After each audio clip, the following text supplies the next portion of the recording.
Video Jammu Kashmir के बारे में अपलोड किया था 2 फेज इलेक्शन होने के बाद से। अब तीसरा फेज का इलेक्शन हो चुका है और तीसरे फेज के इलेक्शन में देख रहे हैं कि तीसरे फेज में काफ़ी शांतिपूर्ण इलेक्शन हुआ और 67% वहाँ लोगों निकल करके वहाँ वोटिंग परसेंटेज रहा, लोगों ने वोट किया।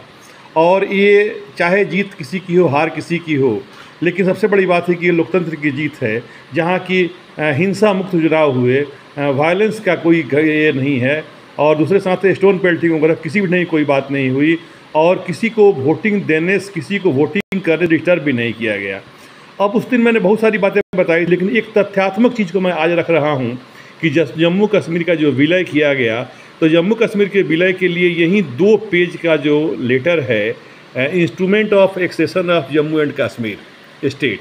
यहाँ पर देखिए कि यहाँ पर लिखा हुआ है कि श्रीमान Indra Mahendra Rajrajeshwar Rajadhiraj Shri Hari Singh ruler of Jammu and Kashmir state. और दूसरा चीज़ मैं दिखा रहा हूँ कि इसके जो भी पॉइंट्स हैं ये सारे सब दिए हुए हैं। और इसमें एक चीज़ और मैं दिखा रहा हूँ आपको कि ये जो साइन हुआ है ये 26 अक्टूबर को साइन हुआ है। तो जिस समय कबायली के रूप में कबायली और पाकिस्तान की सेना वहाँ एंट्री ली,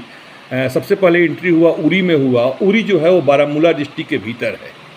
और वहाँ पर इन्होंने काफ़ी कत्लेआम मचाया। और बारामूला का जो था वहाँ पर कत्लेआम, ये तो बड़ा ही इन लोगों ने एक कहिए कि हैवानियत का परिचय दिया। और जो भी उरी में जो घटना हुई, तो उरी घटना के बाद जम्मू कश्मीर में जो वहाँ के चीफ ऑफ स्टाफ थे ब्रिगेडियर राजेंद्र सिंह, तो ब्रिगेडियर राजेंद्र सिंह जो कि जम्मू के संभाग के ही रहने वाले थे, जम्मू में उनका सांबा जिला था, सांबा के बगुना गांव के थे। और उन्होंने 26 अक्टूबर को पाकिस्तानी जो भी वहाँ पर कबायली थे और जो सेना थी, तो उनसे लड़ते हुए अपनी शहादत दे दी और मरणोपरांत उनको महावीर चक्र से सम्मानित किया गया, चूँकि भारतीय पहले अधिकारी थे वो, जो कि इतने बड़े सम्मान और इस ढंग से उनको कश्मीर का रक्षक भी बोला जाता है। और उन्हीं के सलाह पर हरि सिंह वो समय श्रीनगर छोड़ करके और आ गए थे, आपको जम्मू में आ गए थे। और चूँकि वो मांग कर रहे थे भारत सरकार से कि भारत सरकार से ये चाह रहे थे कि भारत सरकार हमको सैन्य सहायता दे। शुरू में हरि सिंह ने न तो भारत में अपने राज्य को मिलाया और न ही मिलाया उन्होंने पाकिस्तान में।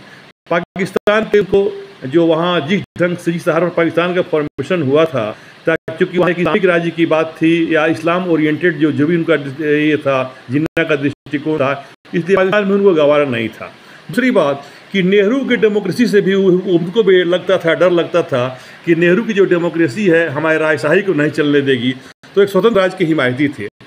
लेकिन जब ये घटना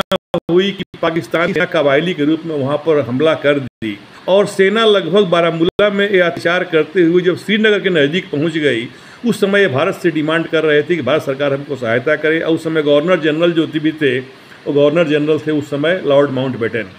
और सरदार पटेल को ही देशी राज्यों के विलय का इन्हीं के पास वो विभाग था और उनके जो सेक्रेटरी थे वो बीपी मेनन थे। और इधर से कश्मीर के महाराजा जो थे, उनके जो पीएम थे वो मेहरचंद थे, मेहरचंद महाजन, जो कि बाद में सुप्रीम कोर्ट के चीफ जस्टिस भी बने, 3rd चीफ जस्टिस हुए सुप्रीम कोर्ट के। और मेहरचंद महाजन ही उस समय वहाँ पर हरि सिंह के प्राइम मिनिस्टर थे। तो ये दोनों आदमी ही मुख्य रूप से नेगोशिएट कर रहे थे, मेहरचंद महाजन और इधर से थे आपके बीपी मेनन थे, जो कि सरदार पटेल के जो भी जो सेक्रेटरी थे। तो इन दोनों आदमी के नेगोशिएशन के तहत आप ये देखेंगे कि उस समय ये दोनों आदमी मिल रहे हैं हरि सिंह से 26 अक्टूबर के शाम को मिल रहे हैं जम्मू में हरि निवास पैलेस में, और तब जाके हस्ताक्षर कर रहे हैं। और इस हस्ताक्षर में जैसे राज्यों के साथ हुआ था उस समय यही 2 पेज लेटर है। इस 2 पेज का लेटर कोई ये कश्मीर के लिए स्पेशल बना नहीं था, बल्कि देखिए कि इसमें यहाँ पर अक्टूबर जो लिखा हुआ है ये अगस्त को काट के अक्टूबर बनाया गया है। और 47 भी पहले से ही टाइप है, 47 जो है ये पहले से ही टाइप किया हुआ है 1947। नीचे देखिएगा कि यहाँ पर लिया हुआ है महाराजाधिराज ऑफ जम्मू एंड कश्मीर पर हरि सिंह साइन है। और नीचे ये देखिए कि यहाँ पर माउंटबेटन का साइन जो हो रहा है, माउंटबेटन का साइन जो गवर्नर जनरल ऑफ इंडिया हैं, यहाँ भी अगस्त को काट करके अक्टूबर बनाया गया है। और यहाँ पर 27 डे लिखा गया है ये अक्टूबर का।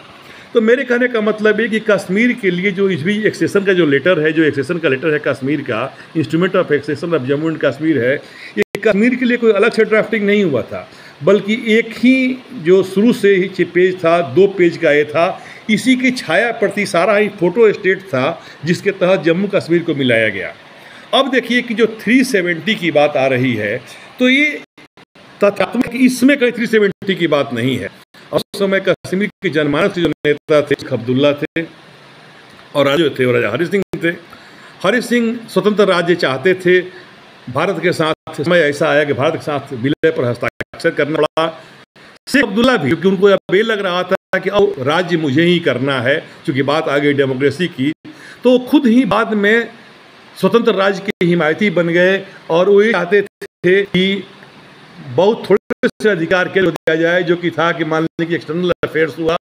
और कम्युनिकेशन हुआ। इन 3 चीज़ को छोड़ करके सारे चीज़ कश्मीर का जो है वो राज्य नहीं रहे या कश्मीर का अलग संविधान रहे। और इसी के तहत जो उस समय जो हरि सिंह तो मान लीजिए अंतिम राजा हुए, जो सदर रियासत वो कर्ण सिंह थे, और उस समय जो थे कर्ण सिंह बाद में राज्यपाल हुए, मंत्री भी हुए, तो उन्हीं के हस्ताक्षर से संविधान सभा की बैठक 51 में बुलाई गई और संविधान सभा की पहली बैठक 51 अक्टूबर में हुई।